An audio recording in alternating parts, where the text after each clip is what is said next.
My name is Elizabeth Hiliard. I'm a singer living in Dublin and I sing music by living composers. I don't remember. I was a child. I always sang. I joined choirs when I was about 9. I joined this wonderful choir, the College of Music Junior Choir with Ita O'Donovan, and it was my favourite thing to do.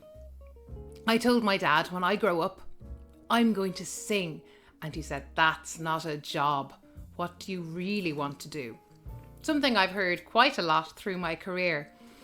But as a teenager, my voice broke. You often hear about boys, their voice breaks. Well, it happens to girls too. And so for probably 8 or so years, I really couldn't make much of a sound.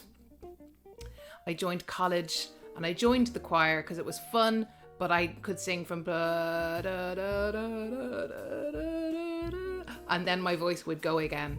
But I took some wonderful lessons with Margaret Humphrey Clark, who was an Alexander technique teacher also, and she really opened my voice up so that I could do anything that I wanted to do. And after working with her, I've also worked with Irene Sanford, who was an amazing singing teacher. She was just a wonderful, fabulous lady. She came down from Belfast on the train and she had long pink fingernails, absolutely beautiful. I can never forget looking at her fingers and just being like, she just took such care of herself. And she'd get the train back to Belfast. She'd go first class and she had her gold diary and she'd write about her students.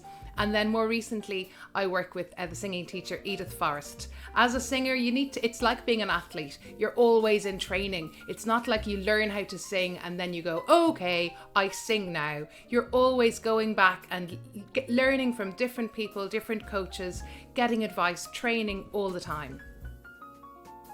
I'm a classically trained singer, which means that I can sing music ranging from Hiliard to opera to what I mainly do, which I describe as being beyond the 5 lines and 4 spaces. What I mainly do is music by living composers. And these are composers that in the main have grown up as well in the classical idiom.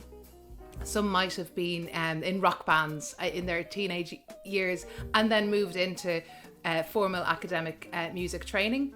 As well, I work with some artists. There's an amazing woman, Louise Manifold, that I work with from Galway, and we had this fabulous collaboration last year. I travelled to Switzerland in January of 2020, and she made a piece, The Escape Wheel, which was on display in the Dock, Carrick-on-Shannon, and in the depot in Istanbul. And I was improvising sounds of clockwork, sounds of just all sorts of different sounds.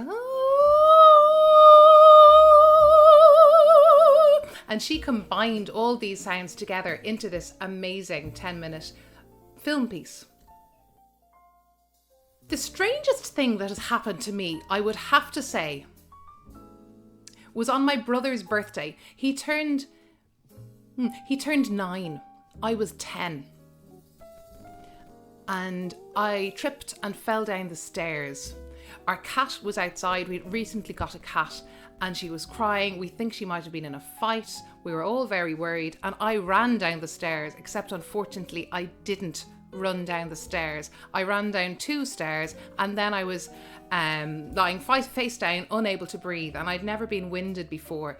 And as a 10-year-old, it was quite it was incredibly strange and I didn't know what to do. All my mother kept saying was to blow and I just kept blowing and we eventually got to the hospital. My brother, he says to this day, I ruined his day. But he did get a £1 coin from our next door neighbours, so I don't know how ruined it was.